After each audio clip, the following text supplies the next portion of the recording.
بسم اللہ الرحمن الرحیم۔ ماہ شعبان کی 15ویں شب کی فضیلت۔ ارشاد فرمایا رسول اللہ صلی اللہ علیہ وآلہ وسلم نے کہ اے عائشہ، تم جانتی ہو اس رات میں کیا ہوتا ہے؟ عرض کی یا رسول اللہ بتلائیے، اس میں کیا ہوتا ہے؟ آپ صلی اللہ علیہ وآلہ وسلم نے فرمایا اس رات میں یہ ہوتا ہے کہ آدم علیہ السلام کی اولاد میں سے جو شخص اس سال پیدا ہوگا اور جو اس سال میں مرے گا، اس کا مرنا اور پیدا ہونا لکھا جاتا ہے، اور جو فرشتے ان کاموں پر مقرر ہیں ان کو اطلاع دی جاتی ہے، اور جتنا رزق مخلوق کو اس برس میں ملے گا سب لکھ دیا جاتا ہے۔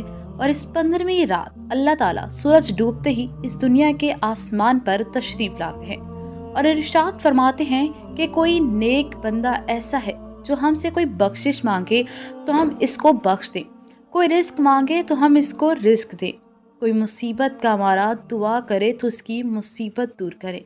اسی طرح صبح ہونے تک ارشاد فرماتے ہیں بس بندوں کو چاہیے کہ اس رات میں خوب عبادت کریں اور اپنے گناہوں کی معافی مانگیں، اور 15ویں تاریخ کو روزہ رکھیں، اور اللہ تعالیٰ اس رات میں اپنی مہربانی سے بے شمار بندوں کو بخشتا ہے، مگر کافر، مشرک، کینہ رکھنے والوں کو اور قاتل کو نہیں بخشتا۔ خود اپنے لیے بھی دعا کیجیے اور ہمیں بھی دعاؤں میں رکھیے گا۔